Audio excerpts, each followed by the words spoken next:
ఇక ఆ పెట్రోల్ బంకుల దగ్గరనే టెంట్ వేసి కూర్చుని ఉండేవాళ్ళు టీడీపీ వాళ్ళు. మీరు ఎంత ముందు చెప్పినట్టు ఇసుకదే దానికి ఎట్టా చేశారు.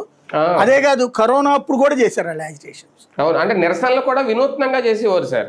అంటే అది కమ్యూనిస్టుల టెండెన్సీ. అది టీడీపీలో చిత్తూరుకు సంబంధించిన పెద్ద నాయకులు ఎవరో ఉండేవారు, పేర్లు నాకు ఐడియా లేదు కానీ శివప్రసాద్ గారు అయితే వేషాలు కూడా వేసుకునేవాడు, చనిపోయారు కదా ఆయన. ఈయన కూడా నిమ్మల రామనాయుడు గారు కూడా, నిమ్మల రామనాయుడు గోదావరి జిల్లాలో శివప్రసాద్ ఆ ఇసుకున్నప్పుడు చూడండి బంగారం నక్లెస్లు గొలుసులు తీసుకొచ్చి అవి ఎవరైనా ఇస్తే ఎంత ఇసుక ఇవ్వడం, అంటే ఒక వినూత్నంగా మీడియాను ఆకట్టుకునేలాగా.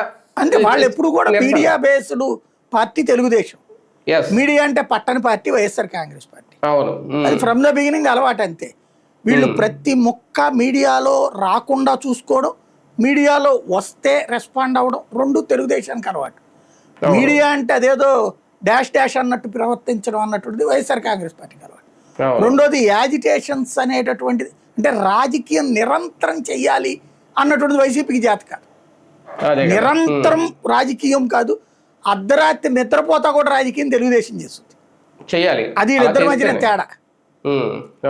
ఇప్పుడు డ్రగ్స్ కి సంబంధించి ఏకంగా తెలుగుదేశం ఎంపీనే, అదే వైసీపీ అధికారంలో ఉన్నప్పుడు అక్కడెవడో చెన్నైలో వాడు బెజవాడ అడ్రస్ పెట్టుకుని గుజరాత్ లో దొరికితే అదేదో జగన్ ఇంట్లో దొరికినట్టుగా